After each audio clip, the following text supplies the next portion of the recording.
Hey everybody, welcome to episode 36 of The Financial Coach. Today is going to be a bit of an interesting discussion. I'm going to talk about my first 6-month layoff experience.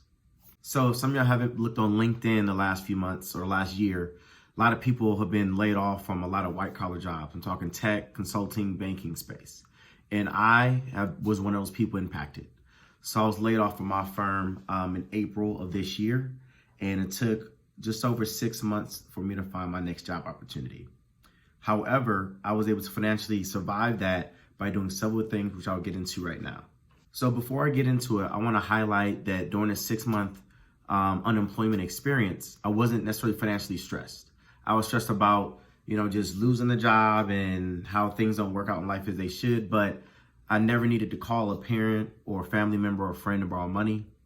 I didn't have to worry about paying rent, feeding myself, clothing myself. And I didn't have to stop doing what I love to do, which is the gym, traveling to other countries, trying new things around LA.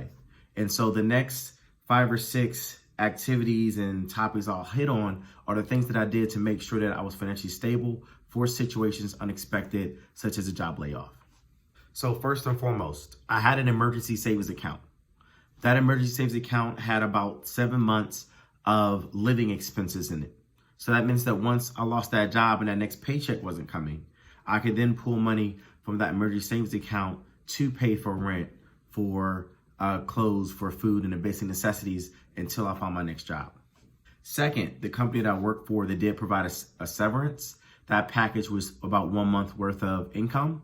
And basically, once I received that severance, I put that in my emergency savings account so that until I needed it, it would gain that 3, 4, 5% interest until I needed to put that in my checking to pay for upcoming expenses.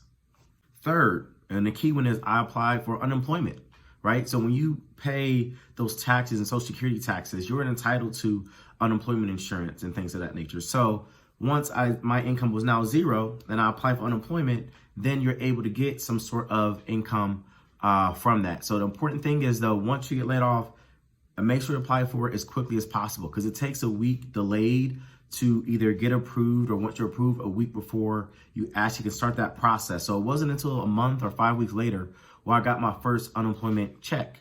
And so for some people to live paycheck to paycheck, that's not ideal because that's 2 paychecks you ain't got until that unemployment kicks in, and that unemployment may never match what you had before at your job. So make sure that you apply for unemployment as soon as you get that layoff so that you can get that process going so you can get your unemployment checks as soon as possible. Number 4, now since I have 0 income, I also apply for other government assistance programs, such as like they call it SNAP in some areas.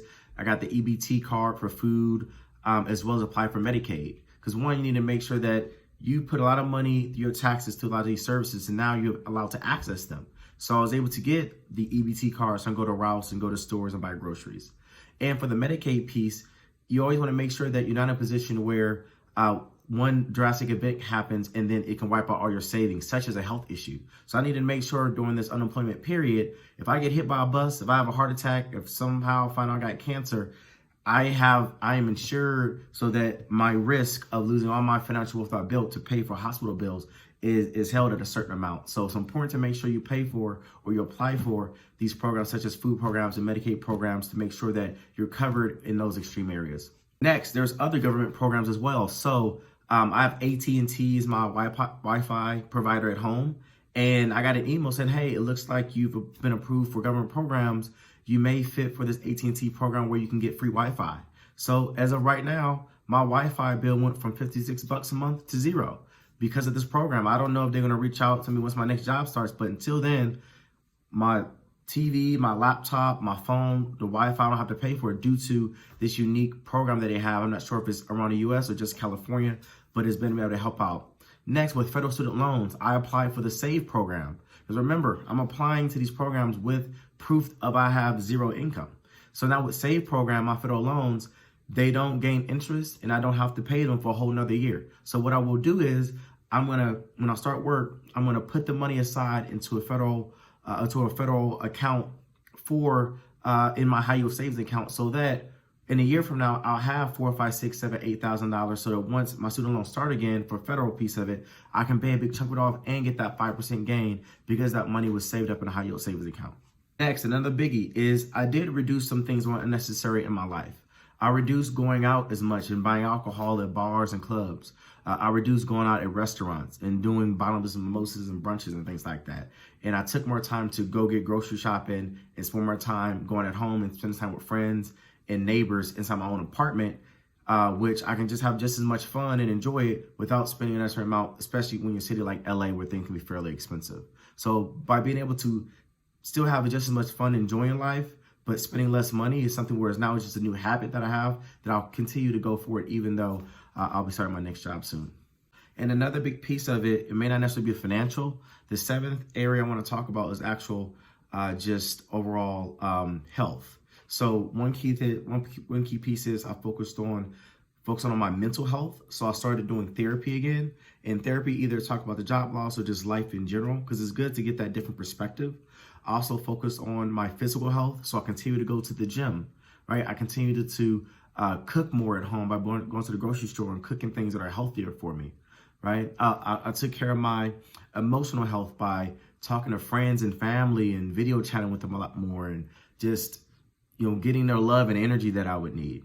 I take care of my spiritual health by praying more or starting to pray again, by meditating, and even by going to one of my favorite churches just a little bit outside of downtown LA. So when you think about financial health and health in general, make sure that you're accounting for the human aspect of your mind, your spirit, your emotions. All these things are very key to make sure you're stable and can make good strategic financial decisions as you live your life. So overall, even though it was a challenging in a different way 6 months, I do believe that in the long term, being laid off from my prior company was probably one of the best decisions or experiences, things that could have happened in my life. Time will tell, but I am not the same person. I don't think the same way. Being a financial coach is still there. I love it. And I love it even more because it's helped me get through the last 6 months. But sometimes going through trials and tribulations make you realize what's really important, what matters most. And I was able to see that and realize that and experience that definitely the past 6 months or so. I really able to see the relationships and friends and family that called me and checked in on me periodically throughout this period, and how much appreciation I now have or will continue to have for them, because not everybody in this world has friends or family or colleagues or past colleagues that would call and check up on you to make sure that you're good, to make sure that you're emotionally, spiritually still stable, and if you need anything. So thank you for all the people that helped and supported me in various ways the last 6 months. And I will continue to get back at it, working, saving, investing, thinking long-term about my financial freedom.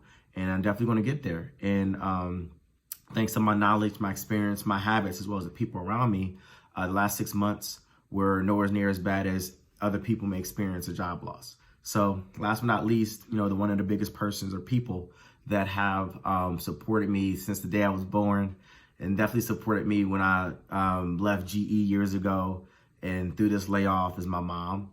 And so, I would say for a lot of people that have also lost their jobs or still looking for a job or going through a challenging time, call your mama, call a dad, call a relative, or the people that have been there for you since day one, always wanted nothing but from the best of you.